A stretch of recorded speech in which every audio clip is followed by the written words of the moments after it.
Galera, antes de entrar no assunto do vídeo, 2 pedidos rápidos que pelo jeito vão ser tradição aqui agora no canal.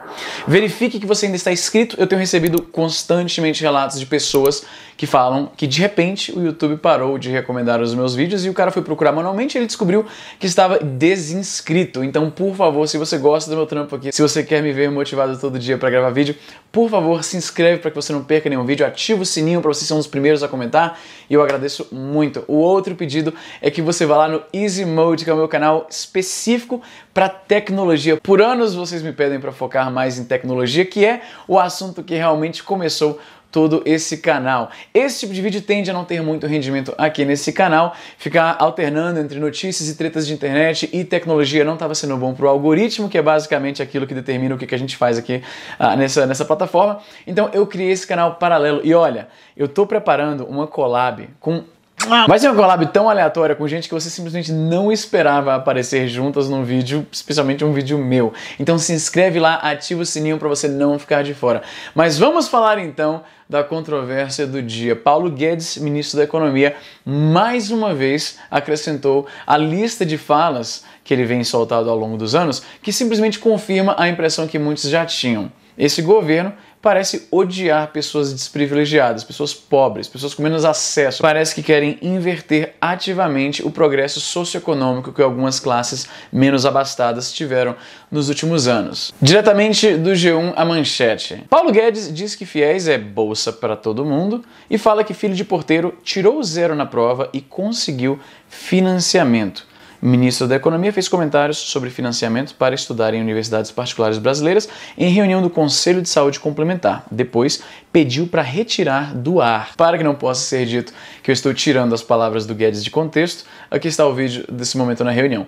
A propósito, isso é algo que eu adoraria fazer em todos os vídeos aqui. Eu acho que é muito injusto pessoas que fazem vídeos ou tweets, ou seja lá o que for, estão parafraseando a fala de alguma pessoa para fazer parecer um pouco mais agressivo do que realmente foi. E nesse processo, a internet é um grande jogo de telefone, na verdade, no que diz respeito a isso. Eu já vi gente falando de mim coisas que eu nunca falei em momento nenhum, porque você fala uma coisa, aí tira do contexto um pouquinho, tira do contexto um pouquinho, tira do contexto um pouquinho, daqui a pouco você fala algo completamente absurdo. Como frequentemente eu falo de personalidades na internet, eu tento evitar colocar as imagens aqui, porque essa galera tem esse hábito de dar strike no canal e derrubar o vídeo porque eu usei um trecho do que a pessoa falou.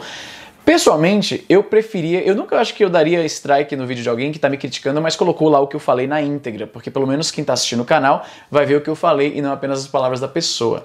Mas infelizmente tem gente que se sente muito ofendida quando é criticada e tenta derrubar os vídeos. Então, nesse caso, como é o ministro da Economia, eu duvido que Paulo Guedes vai acionar o YouTube para derrubar isso aqui. Então vamos ao vídeo, sem mais enrolação. FIES é uma bolsa para todo mundo, tinha cara que preenchia a ficha. O porteiro do meu prédio uma vez virou para mim e falou assim: "Seu Paulo, eu estou muito preocupado, porque meu filho passou na universidade privada." "Ué, mas você está triste por quê?" "Ele tirou 0 na prova. Ele tirou 0 em todas as provas e eu recebi um negócio dizendo assim: parabéns, seu filho tirou." Aí tinha um espaço para preencher, botar 0. "Seu filho tirou 0 e acaba de se ingressar na nossa escola, tal, estamos muito felizes pela oportunidade." Então, foi até para o outro extremo. Deram bolsa para quem não tinha a menor capacidade, não sabia ler, não sabia escrever, nada, botaram todo mundo, exageraram, foi para um extremo ao outro. É ainda chocante a essa altura do campeonato, acho que porque eu sou trouxa, porque eu continuo esperando algo um pouco acima do pior possível, e aí o governo sempre, não, é o pior possível ou abaixo disso. O pior impossível. Essa devia ser a nova faixa, o novo texto na faixa da nossa bandeira. Pior é impossível. E aí a gente se surpreende porque continua piorando. A propósito, CPI aí de investigação de propaganda enganosa da campanha política do Tiririca. Porque ele prometeu pra mim, eu não votei nele, mas ainda assim a promessa foi pra mim, porque eu poderia ter votado nele. Ele prometeu que não pioraria, e piorou muito. Quem nos dera voltar àquele período. Mas é basicamente isso. Ele conta uma história anedótica de ter ouvido do porteiro do seu prédio que seu filho fez o vestibular, tirou 0, de acordo com a narrativa do Guedes, e ainda assim o pai recebeu uma ligação da universidade falando que ele tinha passado, estava matriculado. Um cara que tirou 0 em todas as provas, de acordo com Guedes, filho do seu porteiro. O Guedes tem cara de que não dá nem bom dia pro porteiro para começar a conversa, mas tudo bem. Ele vai e diz que o porteiro falou para ele. Olha como é a política, a moda caralha Estilo tiozão do... O cara encarnou o tiozão do Zap, tá fazendo política baseada no... Ah, meu porteiro falou que... Não... Meu Deus, velho, é um bando de tiozão do Zap. Até o cara que eles falavam que... Eu ouvi tanto dos meus amigos, conversei tanto com meus amigos antes das eleições e tal. Fiz vídeo aqui no canal, fiz artigo no meu site quando ainda existia. E criticando as falas do Bolsonaro, a sua postura, eu falei muito claramente, o cara é mentiroso, ele mente... Naquele episódio lá do Jean Willis no avião, que ele viu o Jean Willis no avião, eles estavam sentados um do lado do outro, né, uma ironia do destino, ele puxa o celular e começa a filmar a aproximação com o Jean Willis, um oponente político. E aí o Jean Willis, calado, se levanta e senta em outro lugar. E aí o Bolsonaro começa a fazer o maior escarcéu, foi no Facebook, fez um textão dizendo que sofreu heterofobia e coisa do tipo. E o Jean Willis simplesmente não queria sentar do lado do cara, levantou em silêncio, sem criar nenhuma confusão. E o Bolsonaro, claramente filmando, ele queria um lacre, ele queria o VT. E ele não obteve, porque ele estava lidando com um cara que claramente era um pouco mais maduro do que ele naquela situação. E aí ele continuou falando, sem, né, ele tá levantando aí, ó, tá sendo vítima de preconceito, tá um argumento imbecil. E aí eu falei na ocasião, ele tá mentindo de uma forma tão descarada, ele buscou um conflito que não aconteceu e depois tentou se fazer de vítima, de nada, absolutamente nada aconteceu e ele ainda quer se fazer de vítima. De um cara como esse você não pode confiar em nada, porque ele tá mentindo sobre o que aconteceu numa filmagem que ele mesmo filmou. Então ou ele é completamente maluco ou é mentiroso, assim, sem escrúpulos. E de qualquer maneira esse cara não deveria ser presidente do nosso país, de nenhum país. Não podia ser síndico de um prédio, maluco. Ele não podia ser salva-vidas do Sesc, irmão. Voltando ao post do Bolsonaro, ele continua. Ao embarcar hoje no voo da TAM, blá blá blá, que partiu do aeroporto Santos Dumont para Brasília, pedi licença ao deputado Jean Willis. Ele pediu licença. É uma coisa que todo mundo faz. Você pede licença quando vai passar ali pro colega que tá ali no meio. Você sempre pede licença para as pessoas com o celular na mão filmando a reação delas, não é? Você vai passar ali pela porta. Opa, licença, rapidinho, só te filmando aqui, hein? Licença aqui? Não é assim que se pede licença? Eu sempre faço assim. Pedi licença ao deputado Jean Willis, que estava sentado na poltrona 12C para ocupar o assento 12B. Ao seu lado e que me era destinado. Surpreendentemente, foi uma total surpresa o que aconteceu em seguida. O fato de que o Bolsonaro estava com o celular pronto na mão, filmando, é uma coincidência. Ele sempre faz isso, é assim que ele anda pelas ruas. Em clara demonstração de intolerância, preconceito, discriminação e heterofobia. O deputado Jean Willis levantou-se e acomodou-se em outro assento. Se fosse eu que tivesse praticado tal atitude, pelo PLC 122/2006, que criminaliza a homofobia, estaria sujeito a pena de 1 a 3 anos de reclusão, além de perda do mandato, e o fato seria noticiado pela maioria dos telejornais. Presta atenção aqui, porra! O ponto é o seguinte, seja extremamente cético com alguém que mente na sua cara. Não importa a afiliação partidária, não importa a orientação sexual. Se o cara tá lá uma história que tá documentada em vídeo e o fela da puta mente sobre isso na sua cara, desconfie muito dessa pessoa. O Bolsonaro não devia estar na posição de ser responsável por absolutamente ninguém. Um cara mentiroso, cínico desse jeito, né? Aí o Paulo Guedes, né, falou que o filho do porteiro foi aprovado numa faculdade, apesar de ter tirado 0 em todas as provas.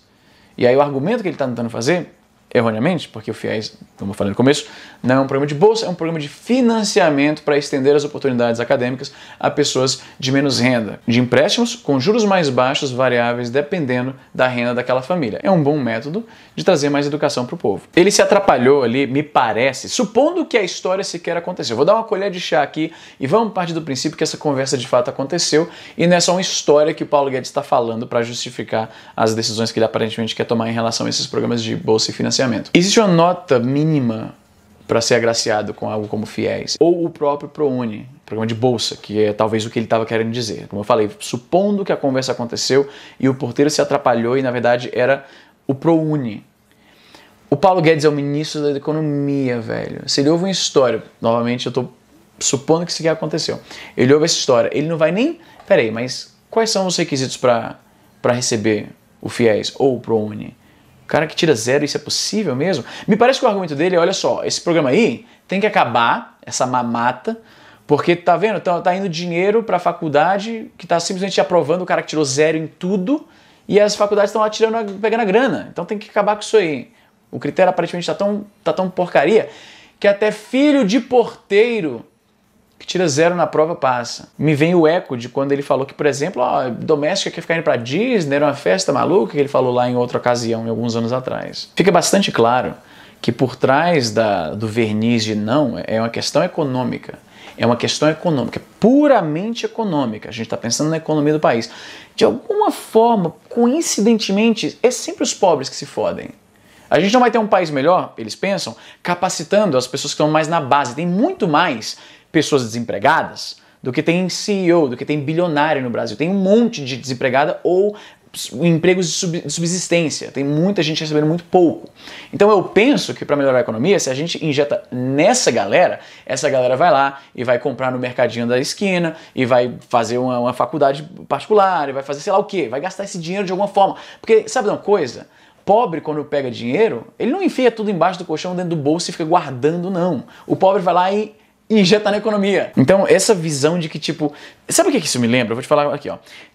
Tinha um político, na verdade um estrategista americano, chamado Lee Atwater. Eu já mencionei ele aqui no canal antes. O Harvey Leroy, por esse apelido Lee Atwater, era um estrategista republicano que ajudou nas campanhas de vários presidentes, como por exemplo Nixon. A propósito, o Lee Atwater, eu fui pesquisar aqui, ele teve uma carreira musical, que é coisa que eu não sabia até o momento. E eu já li bastante sobre o cara. Então, em 81, o Lee Atwater deu uma entrevista em condição de anonimato pro jornalista Alexander Lemes. E nessa entrevista de mais de 40 minutos, ele descreve o que foi então chamado de Southern Strategy, ou Estratégia do Sul, Estratégia Sulista. No sul dos Estados Unidos, existe muito preconceito, particularmente com a população negra. Isso é um reflexo da Guerra de Secessão Americana, quando os estados do sul se rebelaram contra o presidente Lincoln porque ele queria abolir a escravidão. Na época, o sul dependia muito daquele sistema econômico de plantations, dependiam de escravidão, e eles simplesmente não queriam abrir mão daquilo. Então, todos aqueles estados se uniram e começaram uma guerra contra os Estados Unidos, né? Propriamente dito, contra Washington, digamos assim, uma guerra civil para manter a escravidão. Então, por muitos anos, porque esse tipo de coisa cultural, por isso que é importante entender a história, esse tipo de animosidade contra o governo tentar fazer qualquer coisa, contra pessoas negras, porque, né, de repente agora as pessoas negras que eram escravas são obrigadas a serem libertadas e tal, criou um certo atrito. Então, ao longo das décadas depois disso, a região do sul dos Estados Unidos tende a ser mais racista. Então, nessa entrevista, né, com o jornalista, o Lee Atwater explica o que seria Southern Strategy, a estratégia que eles têm para o sul para garantir a vitória dos candidatos republicanos. Ele fala o seguinte, olha, antigamente você podia chamar o cara, né, ele usa um termo lá que eu não vou repetir aqui, porque é um termo extremamente ofensivo na cultura norte-americana, voltado para pessoas negras, e quem conhece cultura americana sabe o termo que eu estou me referindo. E ele fala, você não pode mais falar isso assim, né, na Câmara Política, porque, né, hoje em dia não pode mais. O que a gente faz? A gente começa a misturar um pouco com a questão mais econômica. A gente fala que não, que tem que cortar os benefícios para essa região aqui porque é um motivo econômico. Tem que fazer isso aqui porque não sei o quê, não porque não sei o quê, porque não sei o quê. E aí você começa a misturar tudo, e agora quem está ouvindo de fora está ouvindo a questão, uma pauta econômica. É uma pauta econômica, uma pauta que tem nada a ver com raça nem nada a ver, totalmente econômico. Só que as pessoas percebem que o resultado dessas práticas totalmente só econômico, só a visão econômica aqui, está sempre fudendo os negros. Mesmo que você não perceba, assim, você ouve a proposta e você sabe, vou votar nesse cara porque através dessa plataforma aí os negros vão se fuder. Mesmo que você não perceba isso, a consciência coletiva entende, meio que quase subconscientemente, que toda vez que se elegem esses caras, os negros ficam mais segregados, ganham menos, se fodem mais. E aí isso acaba convencendo as pessoas desses estados a votarem nesses candidatos. Essa estratégia pegou e é usada até hoje ainda nos Estados Unidos. Por mais que a história seja bem documentada, e é basicamente isso que eu te contei aqui, muita gente ainda vai nessa lorota. E quando eu vejo as repetidas falas do Paulo Guedes contra pessoas desprivilegiadas, falando que, mas esse negócio de doméstica pra Disney, que coisa ridícula, pra que isso? Isso é um absurdo. Economicamente falando, isso não faz sentido. Se pessoas menos abastadas podem ir pra Disney, isso é um sinal que a economia tá muito forte, ô seu imbecil do caralho! Você lembra em 94, quando chegou o Plano Real? Que gente de classes que não eram os ricão podia ir pra fora? Foi nessa época que os meus pais, que nunca foram ricos nem nada, meus pais são gente trabalhadora. Meu pai não é empresário, nunca teve empresa nem porra nenhuma, minha mãe era dona de casa. Foi a primeira vez que eles puderam ir pra fora. Economizou uma boa grana e foi. Muita gente nessa época pôde comprar coisa para casa, uma TV, um videocassete, uma viagem para o exterior que sempre sonhou em ter. Era o caso do meu pai, sempre sonhou em visitar os Estados Unidos. Finalmente teve o Plano Real, ele finalmente pôde ir. Quando pessoas pobres estão agora transitando em aeroportos, estão viajando para o exterior, a filha da doméstica está fazendo um intercâmbio, está indo para Disney, isso é um excelente indicador que a economia está forte, seus desgraçados. Que as condições estão melhorando para as pessoas que estão na base, que estão trabalhando para manter essa porra toda. Porque CEO e banqueiro não trabalham pra manter essa porra. Se CEO e banqueiro fizesse greve, não ia fazer diferença nenhuma. Eu sei que falar com essa raiva não é bom pra credibilidade do vídeo, porque ninguém gosta de ouvir uma pessoa que tá vociferando, mas, velho, é foda. Porteiro tá na faculdade é bom. É bom. Mas acontece que eles querem que é só a elite mesmo, mano. Mano, eu sei que é um papo super clichê. Eu sei que isso é um papo super clichê, mas é clichê por um motivo. As pessoas repetem isso porque é verdade. Esses caras simplesmente não querem. É uma Brazilian strategy. Eles estão prometendo que não, é questão do orçamento, de não sei o que, porra nenhuma. Eles não querem doméstica na Disney, não querem filho da doméstica fazer intercâmbio, e não querem porteiro na faculdade, não querem gente pobre no shopping. É isso. É isso. Não tem nada de economia, não tem porra nenhuma. Se esse cara fosse um bom economista, ele saberia que um dos maiores indicadores... Por que você acha? Por que vocês querem morar no Canadá, cara? Por que vocês querem morar nos Estados Unidos?